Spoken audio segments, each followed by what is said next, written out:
Tahun 2005, Rani, gadis remaja berusia 15 tahun, baru saja pindah ke rumah dinas baru bersama kedua orang tuanya, Pak Arman dan Bu Dewi. Rumah itu terletak di pinggiran kota kecil di Jawa Timur, dengan pepohonan rindang dan suara burung pagi yang menenangkan. Pak Arman, seorang pegawai negeri yang baru saja mendapat promosi, merasa bangga bisa menempati rumah dinas itu. Awalnya, kehidupan mereka sangat harmonis. Setiap pagi Bu Dewi menyiapkan sarapan, Pak Arman duduk di ruang makan sambil membaca koran, dan Rani duduk di samping ayahnya membahas sekolah. Mereka sering makan malam bersama, bercerita sambil tertawa, dan di akhir pekan jalan-jalan bersama ke alun-alun kota. Hubungan antara Rani dan ayahnya sangat dekat. Ia selalu menjadi tempat Rani berbagi cerita dan tawa. Namun, setelah 2 bulan tinggal di rumah dinas itu, semuanya berubah. Pak Arman mulai sering pulang malam. Kalaupun pulang, wajahnya tampak muram, sering membentak Bu Dewi untuk alasan sepele. Nada bicaranya keras, matanya tajam seperti marah terus-menerus. Rani yang biasanya disambut dengan pelukan hangat, kini hanya mendapatkan tatapan dingin. "Kenapa, Bu? Ayah kenapa?" tanya Rani suatu malam. Bu Dewi hanya terdiam, matanya sembab. Lama-kelamaan, Bu Dewi mulai curiga bahwa suaminya selingkuh.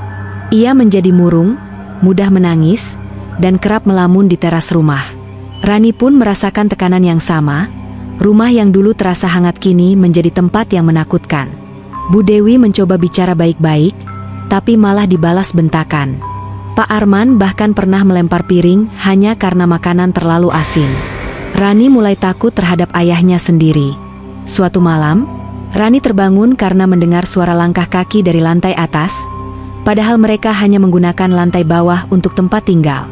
Pak Arman selalu bilang lantai atas sedang diperbaiki dan tak boleh dinaiki. Tapi suara itu terus muncul setiap malam. Langkah kaki, suara kursi bergeser, kadang terdengar gumaman lirih seperti wanita menangis. Suatu siang, saat rumah kosong, Rani memberanikan diri naik ke lantai atas. Ia melihat kamar yang terkunci rapat. Namun dari sela pintu, ia mencium bau anyir yang menusuk hidung. Ia lari ketakutan, tapi tidak berani bercerita kepada ibunya. Bu Dewi semakin tertekan. Ketika Rani mulai terlihat murung dan sering ketakutan, Bu Dewi curiga anaknya menyimpan sesuatu. Setelah dibujuk, Rani pun akhirnya mengaku soal suara-suara dari lantai atas. Dengan perasaan campur aduk, Bu Dewi memutuskan untuk menyelidiki. Ia tidak bisa lagi tinggal dalam ketakutan. Pagi-pagi sekali, saat Pak Arman sudah berangkat, ia mengajak Rani diam-diam naik ke atas. Kamar yang terkunci ternyata tidak benar-benar terkunci, hanya diganjal dari luar. Saat pintu terbuka, hawa dingin langsung menyambut mereka. Di dalamnya gelap dan lembab, hanya satu ranjang tua di tengah ruangan. Di ranjang itu duduk sosok wanita dengan rambut panjang menjuntai menutupi wajahnya. Ia bergumam tak jelas. Bu Dewi menjerit. Rani menarik ibunya dan mereka lari keluar rumah. Malamnya, Pak Arman pulang dengan wajah marah. Ia menyeret Bu Dewi ke kamar dan terdengar suara bentakan keras. Rani hanya bisa memeluk bantal sambil menahan tangis. Keesokan harinya, Bu Dewi dan Rani pergi ke kota sebelah, menginap di rumah sahabat lamanya. Di sana, Bu Dewi menceritakan semuanya. Sahabatnya, seorang perawat, mengaku pernah mendengar bahwa rumah dinas itu dulu ditempati pejabat yang istrinya bunuh diri di lantai atas karena depresi. Sejak itu, rumah itu kosong bertahun-tahun. Bu Dewi tidak tinggal diam. Ia berkonsultasi dengan seorang dukun tua. Dukun itu mengatakan bahwa roh wanita yang meninggal itu belum tenang dan kemungkinan telah merasuki Pak Arman. Meski demikian, Bu Dewi masih mencintai suaminya. Ia duduk berjam-jam menatap foto keluarga, menangis sendiri di malam hari. Tapi ia sadar, keselamatan Rani lebih penting.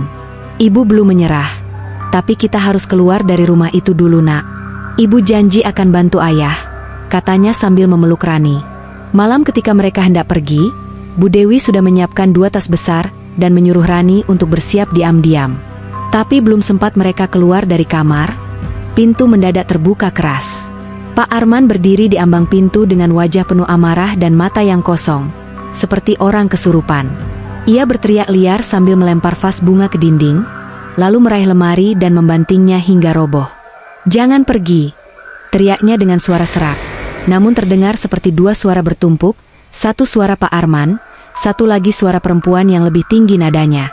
Bu Dewi melindungi Rani, tapi Pak Arman justru mendorongnya hingga jatuh ke lantai. Rani, dengan tubuh gemetar, berlari keluar dan mengetuk-ngetuk pintu tetangga sambil menangis meminta pertolongan. Beberapa menit kemudian, warga sekitar berdatangan, menyusul polisi yang segera membawa Pak Arman setelah menemukannya tak sadarkan diri di kamar atas. Di ruangan itu, mereka menemukan coretan aneh di dinding, simbol-simbol yang tampak dibuat dengan darah, dan boneka jerami dalam posisi menggantung di setiap sudut ruangan. Salah satu boneka itu mengenakan bros milik Bu Dewi yang hilang beberapa hari sebelumnya. Bu Dewi mengalami luka ringan dan trauma, tapi ia selamat. Meski banyak yang menyarankan untuk segera menceraikan Pak Arman, Bu Dewi memilih untuk tidak melakukannya. Rumah tangga mereka telah dibangun selama lebih dari 15 tahun. Dan meski retak, ia tak bisa begitu saja membuang kenangan yang pernah indah. Pak Arman didiagnosis mengalami gangguan jiwa berat dan dirawat di Rumah Sakit Jiwa Provinsi. Bu Dewi dan Rani pindah ke kota lain, memulai hidup baru yang sederhana. Namun, Bu Dewi tetap rutin menjenguk suaminya sebulan sekali. Ia akan duduk di bangku luar ruangan, menatap Pak Arman dari kejauhan sambil menangis diam-diam. Kadang Pak Arman mengenalinya dan tersenyum. Kadang hanya menatap kosong seperti tidak mengenal siapa-siapa. Bu Dewi tahu, bagian dari suaminya yang dulu masih ada, terkubur jauh di dalam tubuh yang kini dikuasai oleh sesuatu yang tak terlihat. Rumah dinas itu kini kembali kosong.